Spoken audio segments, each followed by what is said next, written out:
தமிழை நேசிக்கும் அனைவருக்கும் வணக்கம். இன்னைக்கு நம்ம என்ன வீடியோ பார்க்க போறோம் அப்படின்னு பார்த்தீங்கன்னா, தமிழ்நாட்டில் ஒரு அரசு உதவி பெறும் கல்லூரியிலிருந்து ஒரு புதிய நான் டீச்சிங் ஸ்டாஃப் வேக்கன்சி கொடுத்துருக்காங்க. ஸோ இந்த வேக்கன்சிக்கு யாரெல்லாம் தகுதி, யார் அப்ளை பண்ணலாம், என்ன குவாலிஃபிகேஷன், எங்கே உங்களுக்கு போஸ்டிங்ஸ் அப்படிங்கிறத பற்றி தாங்க இன்றைக்கி நம்ம இந்த வீடியோவில் கம்ப்ளீட்டாக பார்க்க போகிறோம். இந்த வீடியோ உங்களுக்கு பிடிச்சிருந்தா மறக்காமல் லைக் பண்ணுங்கள். இந்த வீடியோவை உங்கள் ஃப்ரெண்ட்ஸ் அண்ட் ஃபேமிலி கூடயும் ஷேர் பண்ணுங்கள். வீடியோவோட முடிவில் ஒருவேளை நம்ம சேனல் உங்களுக்கு பிடிச்சிருந்துச்சு அப்படின்னா தவறாமல் சப்ஸ்கிரைப் பண்ணுங்கள். ஓகே, லயோலா காலேஜ் சென்னை இங்கே இருந்து தாங்க இந்த நோட்டிஃபிகேஷன் ரிலீஸ் பண்ணியிருக்காங்க. நான் டீச்சிங் ஸ்டாஃப் வேக்கன்சி கொடுத்துருக்காங்க 2024-25க்கு.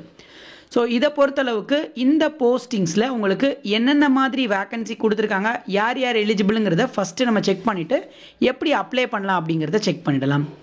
ஃபஸ்ட்டு போஸ்டிங்கை பொறுத்தளவுக்கு டைப்பிஸ்ட்டுக்கு 2 வேக்கன்சி கொடுத்துருக்காங்க. இதுக்கு நீங்கள் 10th முடிச்சிருந்தா போதும், நீங்கள் அப்ளை பண்ணலாம் அப்படின்னு சொல்லியிருக்காங்க. 10th மேலே 12th டிகிரி வரைக்கும் படித்தவங்க ட்ரை பண்ணி பாருங்கள். ஸோ இதோட உங்களுக்கு technical typing exam both English and தமிழில் சீனியர் கிரேடோ, இல்லை இங்கிலீஷில் ஹையரோ தமிழில் லோயரோ, இல்லை தமிழில் ஹையரோ இங்கிலீஷில் லோயரோ இருக்கணும் அப்படின்னு சொல்லியிருக்காங்க. ஸோ இந்த 2 இருந்துச்சு அப்படின்னா நீங்கள் தாராளமாக அப்ளை பண்ணலாம். ஏஜ் லிமிட்டை பொறுத்தளவுக்கு எல்லா போஸ்டிங்ஸ்க்குமே ஒரே காமன் ஏஜ் தாங்க. நீங்கள் பிசி, எம்பிசி, டிஎன்சி, டிஎன்டியாக இருக்கீங்கன்னா 32 வயசு வரைக்கும், எஸ்சி எஸ்டியாக இருந்தால் 35 வயசு வரைக்கும், ஓசி கம்யூனிட்டியாக இருந்தால் 30 வயசு வரைக்கும் அப்ளை பண்ணலாம் அப்படின்னு சொல்லியிருக்காங்க.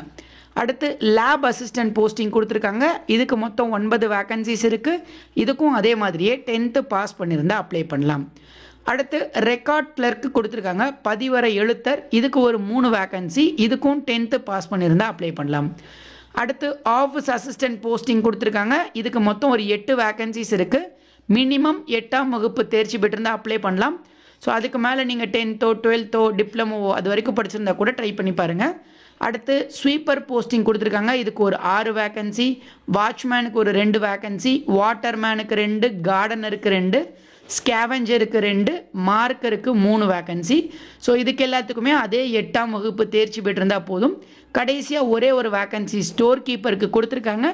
இதுக்குமே 8ஆம் வகுப்பு தேர்ச்சி பெற்றிருந்தால் போதும்னு சொல்கிறாங்க. மொத்தம் உங்களுக்கு 40 வேக்கன்சி கொடுத்துருக்காங்க. ஸோ இந்த 40 வேக்கன்சிக்கு நீங்கள் எப்படி அப்ளை பண்ணணும் அப்படின்னு பார்த்தீங்கன்னா, ஸோ இதுக்கு காமனாக ஒரு அப்ளிகேஷன் ஃபார்ம் கொடுத்துருக்காங்க. அந்த அப்ளிகேஷன் ஃபார்மை ஃபில் பண்ணுங்கள். அந்த அப்ளிகேஷன் ஃபார்மோட உங்களோட எஜுகேஷ்னல் குவாலிஃபிகேஷன், ஏஜ் லிமிட்டுக்கான ப்ரூஃபு, எக்ஸ்பீரியன்ஸ் இருந்துச்சுன்னா அதுக்கான ப்ரூஃபு, அதோட உங்களுக்கு முன்னுரிமை ஏதாவது இருந்துச்சு, அதாவது ப்ரியாரிட்டி ஏதாவது இருந்துச்சுன்னா அதற்கான ப்ரூஃபு, உங்களோட கம்யூனிட்டி சர்டிஃபிகேட்டு, ஆதார் கார்டு, அதுக்கப்புறம் ஃபோட்டோ, இதை எல்லாத்தையும் அட்டாச் பண்ணி இதை எல்லாத்தையும் செல்ஃப் அட்டஸ்ட் பண்ணிக்கோங்க. செல்ஃப் அட்டஸ்ட் பண்ணி அட்டாச் பண்ணி இங்கே கொடுத்துருக்காங்க பாருங்கள், த secretary correspondent Loyola college Chennai அப்படின்னு சொல்லிட்டு இந்த இடத்துக்கு நீங்கள் போஸ்ட் மூலமாக சென்ட் பண்ணணும் அப்படின்னு சொல்லியிருக்காங்க. 10 நாளுக்குள்ளே அனுப்பணும்னு சொல்கிறாங்க. ஸோ இன்னிலேருந்து 10 நாளுக்குள்ளே இந்த அப்ளிகேஷன்ஸை அவங்களுக்கு டைரெக்டாக சென்ட் பண்ணிவிடுங்க. அதே மாதிரி நீங்கள் போஸ்ட்டில் அனுப்புறதுக்கு முன்னாடி சாஃப்ட் காப்பியை மெயில் பண்ணணும்னு சொல்கிறாங்க. ஸோ அதனால் நீங்கள் போஸ்ட்டில் அனுப்புறதுக்கு முன்னாடி உங்கள் அப்ளிகேஷன் ஃபார்மு, உங்கள் டாக்குமெண்ட்ஸ் எல்லாத்தையுமே ஸ்கேன் பண்ணிவிட்டு, அதாவது செல்ஃப் அட்டஸ்ட் பண்ணதுக்கப்புறம் ஸ்கேன் பண்ணி இங்கே கொடுத்துருக்காங்க பாருங்கள், secretary at Loyola college education அப்படின்னு சொல்லிட்டு இந்த அட்ரஸ்க்கு மெயில் பண்ணிவிடுங்க. ஒருவேளை உங்களுக்கு மெயில் பண்ண தெரியலனா ப்ரௌசிங் சென்டருக்கு போங்க, அவங்கக்கிட்ட உங்கள் டாக்குமெண்ட்ஸை கொடுங்க, இது எல்லாத்தையும் ஸ்கேன் பண்ணி மெயில் பண்ணுங்கன்னு சொன்னீங்கன்னா அவங்களே பிடிஎஃபாக கன்வெர்ட் பண்ணி மெயில் பண்ணிவிடுவாங்க. ஸோ மெயில் பண்ணும் பொழுது டியர் சார் அப்படின்னு சொல்லிட்டு இந்த போஸ்டிங்ஸ்க்காக நான் அப்ளை பண்ணுறேன், என்னோட டீட்டெயில்ஸை நீங்கள் செக் பண்ணிக்கோங்க அப்படின்னு சொல்லிவிட்டு அந்த கண்டென்ட் போட்டு அதுக்கப்புறம் மெயில் பண்ணுங்கள். டேரெக்டாக மெயில் பண்ணாதீங்க, டேரெக்டாக மெயில் பண்ணால் அவங்க பார்க்கவே மாட்டாங்க. ஸோ சப்ஜெக்ட்டு கண்டென்ட்டெல்லாம் போட்டு கரெக்டாக மெயில் பண்ணிங்கன்னா இந்த போஸ்டிங்ஸ்க்கு உங்களுக்கு இன்டர்வியூவோ இல்லை எக்ஸாமுக்கோ கால்ஃபர் வரும்.